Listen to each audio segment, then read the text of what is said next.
Hello tout le monde, j'espère que vous allez bien. Bonne année à tous. Je sais qu'il est un peu tard, mais vu que j'avais pré-enregistré toutes les autres vidéos, je le fais maintenant. Je vous souhaite plein de belles choses. Vous connaissez la chanson de la bonne année, et puis on espère que cette fois-ci on tiendra nos bonnes résolutions.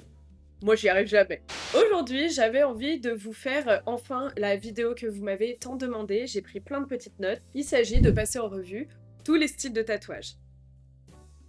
Avant de vraiment rentrer dans le vif du sujet, je souhaitais faire une petite précision. En effet, ici, nous allons passer en revue les grands styles de tatouage. Il faut savoir que chacun de ces grands styles a lui-même des sous-styles. On ne va pas s'éterniser là-dessus cette fois-ci, mais ça fera le sujet d'une autre vidéo si vous le souhaitez. N'hésitez pas à me le dire en commentaire. Mais sinon, ça serait beaucoup trop long, on va être honnête. Autre petite chose que je souhaitais préciser, c'est le fait qu'il existe plein de nouveaux styles qui voient le jour tout le temps. Donc, il est possible que vous ne trouviez pas dans cette vidéo le style à laquelle vous vous attendiez. Mais alors, à partir de quand on considère que un style de tatouage est vraiment un style? Eh bien, quand il se met à répondre à des codes bien précis. Concrètement, ce qu'il faut retenir, c'est que chaque tatoueur est libre de faire marcher son imagination, de casser les codes, de mixer différents styles, etc., etc. À force que beaucoup de tatoueurs finissent par reprendre ces différents codes, eh bien,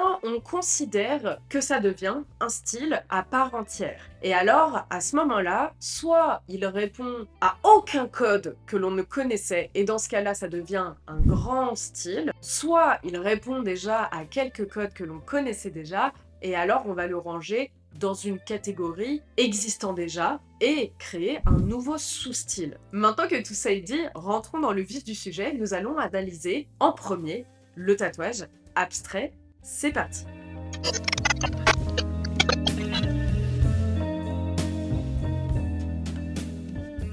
Je pense ne pas me tromper si je vous dis que le tatouage abstrait est un des styles les plus incompris par les personnes qui ne sont pas dans le milieu du tatouage. En effet, ce dernier n'a pas pour but de représenter un motif, une plante, un animal, etc., etc. Mais il est là pour retranscrire une émotion. Très souvent, d'ailleurs, il y a une collaboration entre le client et le tatoueur. L'idée, c'est que ces personnes échangent pour retranscrire une émotion bien précise, un parcours de vie, un moment touchant, etc., etc. Du coup, forcément, ce style de tatouage, lorsque vous le visualisez sur quelqu'un, eh bien, il risque de ne pas forcément vous parler, et je dirais même plus que c'est un petit peu comme aller dans une galerie d'art, et plus précisément d'art contemporain, puisque la lecture de ce style de tatouage est volontairement ouverte dans le sens où personne ne va lire la même chose à travers ce motif. On est libre de l'analyser comme on le souhaite. L'essentiel, j'ai envie de vous dire, eh bien, c'est que la personne qui le porte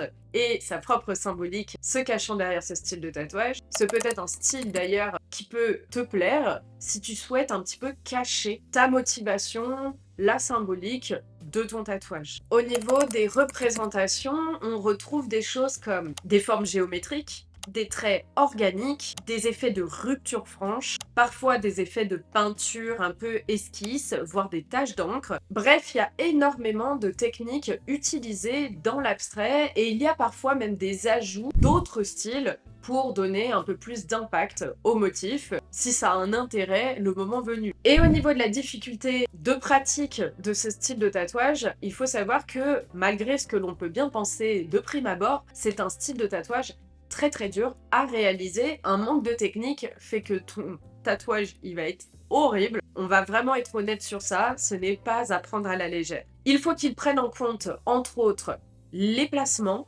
sur le corps, puisqu'il y a vraiment un équilibre à respecter pour que ce dernier soit vraiment captivant. On va d'ailleurs avoir des tatoueurs qui, pour réaliser les différents motifs, les compositions, vont travailler soit à même le corps avec une technique appelée le freehand, donc on vient dessiner directement sur le corps, soit avec une photo à l'appui pour suivre eh bien, les courbures du corps, la morphologie du client. On a aussi besoin de rythme, c'est très important d'avoir de l'équilibre et du rythme dans ce style de tatouage, une fois de plus, pour garder de la cohérence. Et un jeu de technique est très apprécié pour donner davantage de profondeur dans la lecture de ce type de motif.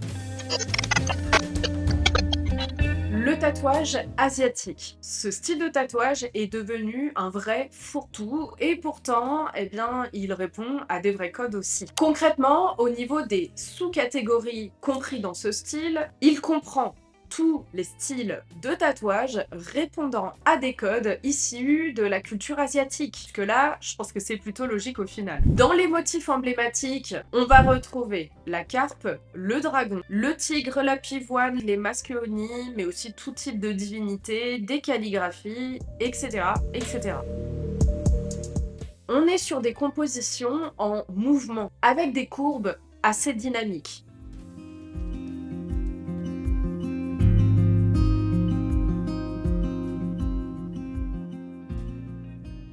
Mais aussi des éléments décoratifs, et pour n'en citer que quelques-uns, vous avez entre autres les vagues ou encore les fleurs de cerisier. Et il y a aussi énormément d'aplats de noir, donc des remplissages de noir, pour remplir entre chaque motif et les relier ensemble. C'est un style qui fonctionne très bien en noir et gris, mais aussi avec de la couleur. Personnellement, j'ai une petite préférence pour les tatouages asiatiques avec de la couleur. Un de ceux qui est le plus connu, c'est l'irezumi, donc un style de tatouage japonais qui fonctionne avec des bodysuits pour la plupart du temps. Donc c'est le fait qu'il est un petit peu pensé comme un pyjama. Bref, je vous mets une petite photo, je pense que vous voyez très bien de quel style de tatouage il s'agit. Il a été entre autres mis sur le devant de la scène lorsqu'il y avait la vague des Yakuza. Bref, c'était quelque chose dont on parlait énormément puisque les Yakuza ont des tatouages emblématiques, les fameux bodysuits. Et au niveau des inspirations que l'on retrouve, il y a bien sûr les estampes, mais aussi les peintures traditionnelles ou encore des illustrations plus modernes.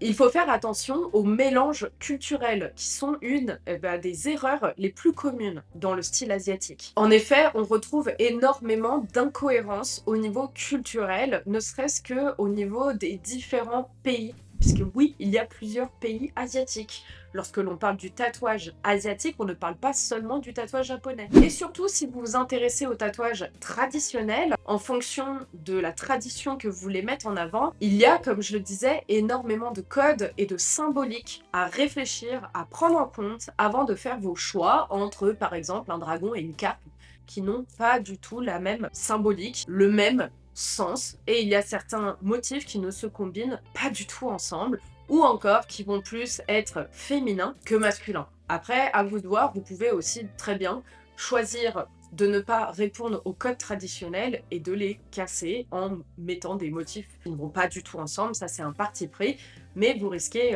d'être pas forcément très bien vu par les personnes qui sont dans la partie traditionnelle des styles de tatouage asiatique. Je ne vais volontairement pas rentrer davantage dans le vif du sujet, mais concrètement, sachez que je vous prépare une vidéo sur le tatouage japonais et le tatouage chinois, mais il y a d'autres cultures aussi où je vous ferai des micro-vidéos dessus, comme ça vous pourrez comprendre davantage ce que comprend le tatouage asiatique. Ce qu'il faut retenir, c'est que c'est un style de tatouage qui fonctionne très très bien si vous êtes assez spirituel et surtout si vous portez beaucoup d'importance en tout ce qui est symbolique à travers vos tatouages. Le tatouage biomécanique. Alors, c'est vraiment pas un style de tatouage qui parle beaucoup aux gens. Ça a été très à la mode dans les années 2000 et au niveau de sa description, c'est assez particulier, on va pas se le cacher. Puisque ça donne l'illusion que la peau s'ouvre pour révéler une mécanique interne. Des pistons, des câbles, des plaques ou encore des engrenages, etc., etc. Souvent mélangés à de la chair, à des veines, bref, tout ce qui est texture organique. D'où le nom. L'importance dans ce style, c'est l'effet waouh avec l'effet 3D. Cet effet que ça ressort vraiment de la peau. Et pour ce faire, il y a des techniques très importantes à respecter. Pour avoir cet effet trompe-l'œil, si vous voulez, avec des effets d'ombre maîtrisés, mais aussi des effets de lumière bien tranchés. Pour ce faire, il faut une très bonne connaissance dans l'effet de volume. Et on a aussi le respect des zones et plus précisément des muscles des tissus, des raccords entre les os, etc., pour que ce dernier soit vraiment impactant. Ce style, il peut plaire si vous aimez le cyberpunk, la science-fiction, parfois très tech, donc technologie, etc., parfois voire même jusqu'à horrifique. On va pas se le cacher, comme je le disais, c'est un style qui est bien moins à la mode qu'il y a 15-20 ans où on en voyait vraiment partout. Après voilà, quand il est bien réalisé, ça reste quand même des pièces de tatouage très percutantes, peuvent être très appréciées, mais une fois de plus, il faut qu'elles soient bien réalisées et malheureusement, ça n'a pas toujours été le cas de ce style de tatouage. Le tatouage blackwork. Dans ce style, on définit tout simplement les tatouages faits avec du noir pur. Ce dernier, il tire ses origines du tatouage polynésien, dans le sens où il y a une absence totale de couleur, dans un premier temps, mais aussi de gris. Et elle est là la limite souvent de ce qui va rentrer dans le style justement blackwork ou non. On peut être sur des tatous avec des symboles très nets, décoratifs, avec des ornements, ou massifs avec des aplats larges. Le style joue sur les contrastes. Parfois avec des jeux de négatifs, on va tout simplement laisser des espaces de peau sans rien dedans pour faire des jeux de lumière. Un tatouage dans ce style bien réalisé, ça demande d'avoir un équilibre entre les zones remplies ou non. Il peut soit être très moderne, soit à l'inverse, être inspiré de motifs tribaux. Il faut une très bonne qualité de technique, tout simplement pour qu'il reste lisible dans le temps et que ça ne finisse pas en amas, en taches noires. Donc concrètement, il faut savoir travailler votre saturation en noir pour que ces derniers soient toujours solides dans le temps et réfléchir au placement pour éviter de déformer le corps, mais ça c'est un peu valable pour tous les styles de tatouage, vous verrez. Mais sachant qu'il s'agit de réaliser quand même des zones assez noires, on peut très vite déformer visuellement un corps avec le blackwork. Et il est important de souligner qu'il est tentant de classer énormément de choses dans le blackwork. Une fois de plus, il y a le fait que l'encre soit du noir pur, mais il y a aussi toutes les questions de symbolique et d'apparence générale. Par exemple, dans l'asiatique, il serait tentant de classer ceux réalisés en noir dans le blackwork, mais répondant davantage au code asiatique, on va les caler dans le tatouage asiatique. Je sais pas si c'est clair ce que je raconte, parce que c'est vrai que dans le blackwork, une fois de plus, on a tendance à vraiment tout y mettre, mais c'est un tout petit peu plus compliqué que ça. Ça prendrait beaucoup de temps à l'expliquer une fois de plus. Si vraiment vous voulez que je rentre davantage dans le détail, dites-le moi et on fera une vidéo là-dessus. Le tatouage cartoon ou encore le tatouage effet dessin animé. Des contours propres, des aplats de couleurs, des expressions exagérées et des mouvements hyper lisibles. Soit on va retravailler un personnage cartoon dessin animé déjà existant, soit on va le retravailler à sa sauce. C'est souvent très coloré, pas tout le temps, mais souvent. Et c'est un style qui ne peut pas plaire à tout le monde, il est assez fun. Je sais pas s'il y a beaucoup de gens qui veulent des tatouages vraiment faits. Là, c'est vraiment le cas. C'est des références à vos dessins animés préférés de votre enfance, etc. ou que vous regardez encore, si comme moi, vous adorez les vieux dessins animés. Et ça demande une vraie technique dans la gestion de la couleur, des dégradés de ces derniers, des lignes très nettes. Souvent, il y a un jeu de lignes plus épaisses, plus fines pour que ça fonctionne. Et on est à la limite de la caricature. Forcément, quand je vous parle de ce style, vous devez normalement penser au tatouage new school. Attention au niveau de la technique, une fois de plus, ça n'est pas à prendre à la légère. Un mauvais dégradé en couleur peut être catastrophique sur le long terme et vraiment avoir un rendu caca. Il faut aussi choisir les différents pigments en fonction de la carnation de peau de votre client et surtout au niveau entretien, pour vous en tant que client, sachez que ça demande beaucoup de régularité, surtout pour ce qui est de la protection lorsque vous vous exposez au soleil pour que la couleur vieillisse bien dans le temps. Le tatouage celtique. C'est un style de tatouage très particulier et je vous conseille vraiment d'aller chez des tatoueurs spécialisés là-dedans pour éviter tout couac au niveau des symboliques. Il repose sur des entrelacs, des nœuds, des spirales, des croix celtiques et parfois des créatures mythologiques. C'est un style très graphique et souvent réalisé en noir. Et il a une vraie logique de tressage. Alors attendez, je m'explique. Il y a une énorme importance dans les lignes qui passent au-dessus, au-dessous, etc. Bref, ce sont des motifs qui symbolisent l'infini, qui donnent l'illusion de l'infini. Au niveau de la technique, il va demander beaucoup de régularité et surtout un travail de ligne parfaitement réalisé. Le moindre décalage va se voir et vraiment ça va être très moche. Et il est important de considérer les zones tatouées pour éviter toute déformation du symbole en question. Tout comme beaucoup de styles que l'on vient d'analyser ensemble, le tatouage celtique répond à des codes au niveau des symboliques. Il y a des choses qui doivent être choisies en fonction de ce que vous souhaitez raconter. Il y a beaucoup de références aux anciens dieux celtiques et on va retrouver entre autres des symboles comme le loup ou encore les corbeaux qui ne sont pas à choisir à la légère. Et pareil, il y a des motifs qui ne se combinent pas ensemble du tout.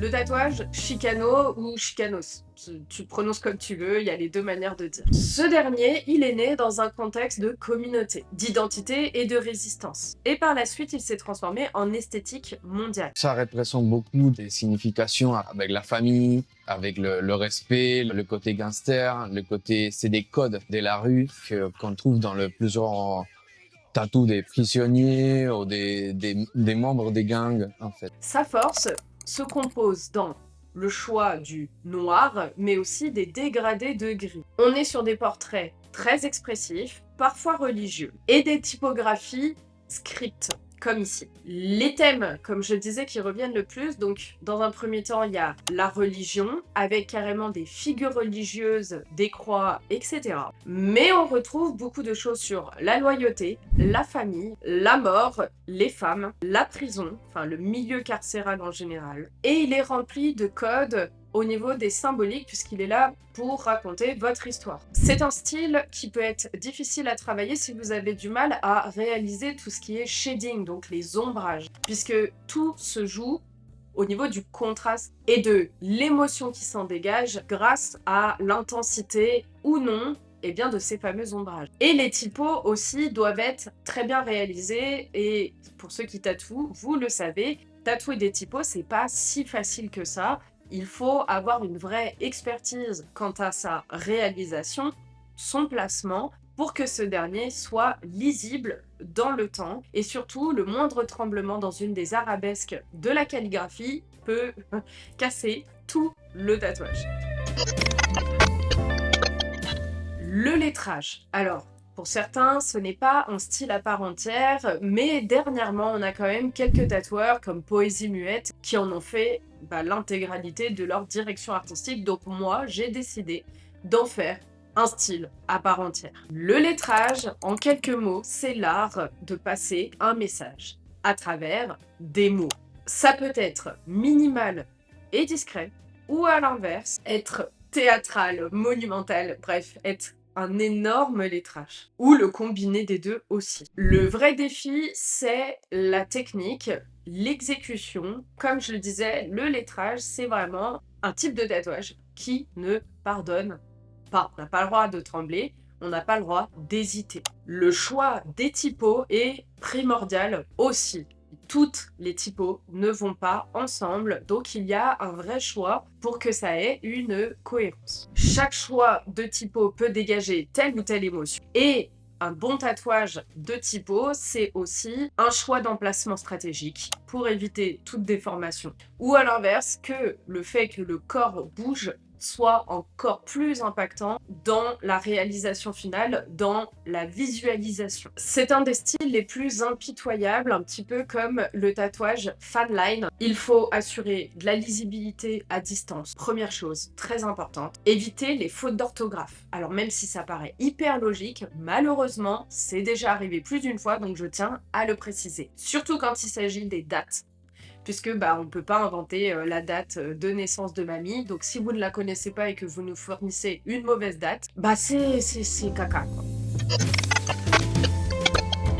Le Le tatouage manga. Si longtemps il a été critiqué, aujourd'hui il a sa propre catégorie et qui n'est pas, non, dans le tatouage asiatique. Oui, c'est bien deux choses totalement différentes, on ne répond pas du tout au même code. C'est un style de tatouage qui est hyper reconnaissable. Des expressions qui sont quand même vraiment propres à la direction artistique, au style de dessin manga. On retrouve souvent cette idée de case, que l'on retrouve d'ailleurs dans les livres manga. Souvent réalisés en noir et blanc, mais ça dépend. Des fois, certaines personnes vont rajouter de la couleur, et s'il y en a, souvent, c'est des jeux un peu de rouge-noir. Mais plus généralement, on retrouve des remplissages de noir, des jeux de lignes en noir, avec des ombrages, et parfois en grey wash, donc en dilué de noir. L'idée à travers ce style de tatouage à la base était, comme je le disais, de reprendre les cases iconiques des livres manga. Les personnes venaient avec leurs cases et se gravaient ce moment précis qu'ils avaient aimé. De plus en plus, il a évolué et aujourd'hui, parfois, on sort complètement de cette idée de case et on vient juste représenter des personnages, parfois en respectant totalement la charte graphique, l'identité du personnage, parfois en le retravaillant un petit peu à sa sauce. Mais attention, pour ceux qui voudraient se lancer dans ce style de tatouage, la fanbase manga est intransigeante. Donc, si vous les reprenez à votre sauce, ça peut ne pas plaire du tout. C'est à vous de voir quelle partie vous prenez. Soit vous respectez totalement les codes de base des mangas, et donc les formes de visage, etc. Soit vous les retravaillez à votre sauce, mais vous pouvez pas jouer sur les deux tableaux, sinon les personnes ne comprendront pas votre direction artistique. La difficulté, ça va être surtout le nombre de détails que vous pouvez mettre dans une case, parce que vous pouvez pas non plus faire des cases énormes. Je pense notamment à Berserk qui a énormément de détails, de hachures, etc. Souvent, les gens partent plutôt sur des bras composés entièrement de cases.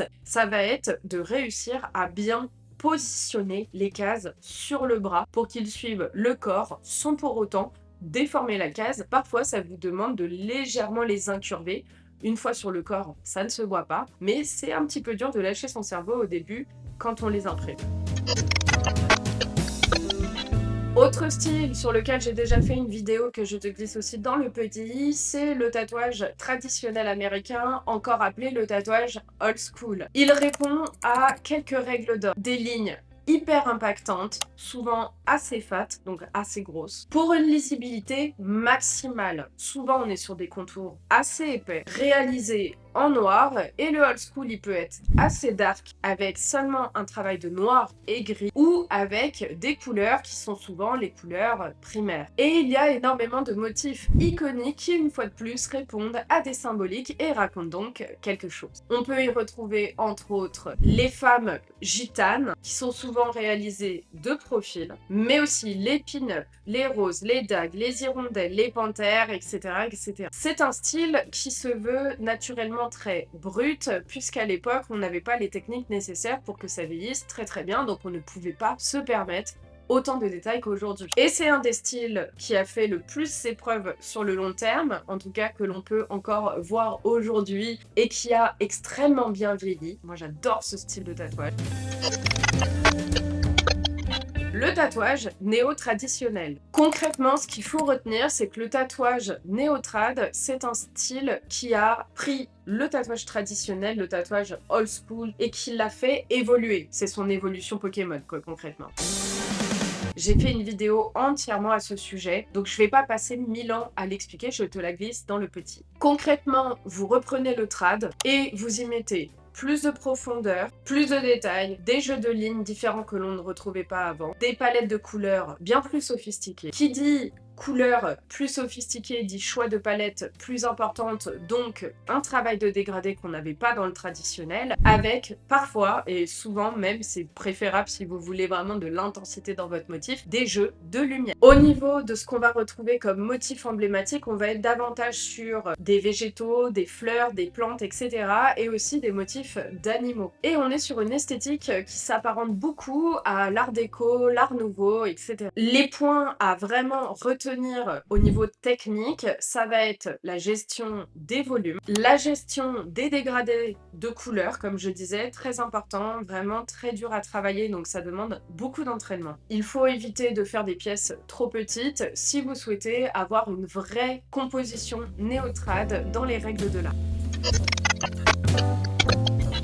Le tatouage réaliste. Le tatouage vraiment réaliste, il est là pour faire un effet trompe-l'œil. Ça vise l'illusion du réel en refaisant la peau, les gouttes d'eau, les poils, les reflets, la porosité, le verre, le métal, etc., etc. Et tout se joue sur le travail de la lumière. On y voit souvent des portraits, des animaux, des mises en scène, des objets symboliques. Un bon tatouage réaliste, contrairement à ce qu'on peut penser, n'est pas détaillé de partout, puisque sinon ce dernier serait illisible. Et il faut qu'il ait une certaine taille pour bien vieillir dans le temps. L'importance d'un contraste suffisant, donc pareil, on ne s'improvise pas tatoueur réaliste, puisqu'on l'a déjà vu, et franchement, pour tous ceux qui ont essayé de le faire, c'était franchement pas Jojo. Bref, c'est un style de tatouage qui demande vraiment beaucoup de technique pour être bien réalisé. Très régulièrement, les tatoueurs qui font du réaliste ne font que ça. Le micro-réalisme. On retrouve des points communs dans la technique et la réalisation, entre autres pour ce qui est de la profondeur avec les jeux de lumière. La grande différence, c'est que tout va être compressé dans une micro-zone. C'est un style de tatouage qui fait beaucoup jaser, beaucoup disent que malheureusement il ne vieillira pas bien dans le temps, mais ça, seulement le temps nous le dira. Et du coup, de par sa petite taille, ça demande une précision chirurgicale. Dégradé ultra propre, travaille des micro-détails, mais du coup des micro-contrastes aussi. Ça demande de travailler pendant des heures et des heures sur une même zone, donc si vous tombez sur un bourrin, vous allez juste avoir la peau déchiquetée. C'est des tatouages qui demandent beaucoup de précautions, de soins sur le long terme pour assurer son bon vieillissement. Ne vous inquiétez pas, aujourd'hui avec les techniques actuelles, on a quand même vraiment des tatouages micro-réalistes qui vieillissent très bien, en tout cas pour ce qu'on connaît déjà dans leur vieillissement actuellement. Le trash polka. Bon, c'est un style de tatouage qui, comme le biomécanique, avait été très en vogue dans les années 90-2000, mais qui se perd petit à petit. Pour autant, même si c'est un style particulier, c'est quand même un style qui fonctionne assez bien et qui a fait ses preuves dans le temps. C'est un système de collage qui se veut assez agressif, assez expressif. Et surtout, il est ultra graphique et en règle générale, mélange le travail du noir pur avec l'encre rouge. On y retrouve un mélange de réalisme, mais aussi de calligraphie. Et encore parfois des coups de pinceau avec des formes géométriques. Souvent, on parle de chaos maîtrisé quand on parle du trash polka. C'est assez parlant, je trouve, comme manière d'expliquer ce style. Il y a des effets de déchirure, des effets de superposition et un rythme très important. Il faut faire très attention quand on fait ça composition tatou si on aime le trash polka, puisque sinon ça risque d'être très illisible, très désordonné, et même si ça peut paraître très balancé comme ça au niveau des choix de typo, notes de rouge, esquisses, etc. En fait, c'est vraiment très réfléchi dans sa composition. Et souvent, il y a des zones assez importantes de respiration, donc des zones laissées volontairement sans rien pour que le tatouage soit bien lisible dans le temps. Le watercolor. Watercolor, quel accent formidable. Bref, le tatouage aquarelle. Comme son nom l'indique, il imite l'aquarelle, tout simplement. Des dégradés fluides, des jeux de transparence, des taches et éclaboussures. C'est poétique, c'est lumineux et très artistique. C'est souvent des tatouages assez féminins, on va pas se le cacher. Pour la plupart du temps, il n'y a aucun contour, sinon c'est très difficile que justement cet effet aquarelle fonctionne vraiment. Comme vous devez vous en douter, quand on parle de couleur, on parle surtout de savoir travailler la technique de la couleur. J'ai fait une vidéo d'ailleurs là-dessus, je te glisse tout ça dans le petit i. C'est très important, ce n'est pas à prendre à la légère parce que ça ne se travaille pas du tout comme le noir. Une certaine limite au niveau du vieillissement demande soit des retouches dans le temps ou encore qui demande d'être protégé régulièrement lors de l'exposition au soleil. Enfin, dernier grand style, c'est le tatouage minimaliste, le fameux style de tatouage qui fait aussi énormément jaser. Mais le tatouage minimaliste est loin d'être un style facile à pratiquer. Comme la calligraphie, le lettrage, eh bien c'est un style qui ne pardonne rien du tout. On ne peut pas trembler, on ne peut pas hésiter, et surtout, il faut réussir à en dire beaucoup, ou en tout cas assez, pour qu'on comprenne ce que c'est en très peu de lignes. Des lignes simples, des symboles, des micro-pièces, des compositions aériennes. Si c'est bien fait et bien positionné, c'est peut-être très élégant. Il y en a beaucoup qui disent que c'est le style de tatouage des personnes qui n'auraient pas dû être tatouées. Je ne suis pas d'accord avec ça. Je pense que c'est surtout le style de tatouage qui a permis à ceux qui hésitaient encore à se faire un petit tatouage de passer le cap et de s'ancrer quelque chose en toute finesse, puisque c'est le type de personne qui, en général, était très apeuré à l'idée d'avoir un gros paquet sur le long terme. Voilà un grand listing des grands styles de tatouage. Je me suis pris bien sûr quelques libertés quant aux catégories que j'ai faites. J'en ai certainement oublié aussi. Ne vous inquiétez pas, par exemple, pour tout ce qui est tatouage tribaux, la plupart sont classés dans le tatouage black work. C'est pour ça que je vous ai dit que si vous souhaitiez que je rentre plus en détail dans certains styles, faut vraiment pas hésiter à me le dire, puisque du coup, ici, vous allez penser que j'ai oublié des choses, alors que c'est volontairement fait, puisque du coup il rentre dans ces grandes catégories que je vous ai proposées aujourd'hui. Si vous souhaitez donc des vidéos plus approfondies, je vous laisse me le dire en commentaire. J'ai très hâte de vous lire et savoir quelles sont les catégories de style que vous souhaitez que j'analyse plus en profondeur. Si vous faites partie des personnes qui souhaitent se former au tatouage dans l'ordre, j'ai un petit e-book, je crois qu'il est à 4,99 €, je vous le glisse ici, qui est une méthodologie pour apprendre entre autres les styles de tatouage, mais aussi l'histoire du tatouage, trouver votre direction artistique, etc., etc. Bref, les premiers pas pour se lancer dans le tatouage en faisant les choses une fois de plus dans le bon ordre, c'est très important. Très hâte de vous lire en tout cas en commentaire. Faites vos retours critiques constructives s'il vous plaît, et pas là pour critiquer juste pour critiquer. Je vous souhaite encore une bonne année 2026. N'hésitez pas à vous abonner, à liker cette vidéo et enclencher la petite cloche pour me donner de la force et à la booster. Ça fait beaucoup de choses à faire maintenant sur YouTube, mais on va y arriver, on résiste. Bientôt les 10 000 abonnés. Donc ça c'est mon goal en 2026, avoir mes 10 000 abonnés, ça serait incroyable qu'on soit autant sur cette chaîne, vraiment, parce que ça va faire quelques années maintenant que je suis là sur YouTube et que j'essaye de vous poster régulièrement. Prenez soin de vous. Ciao.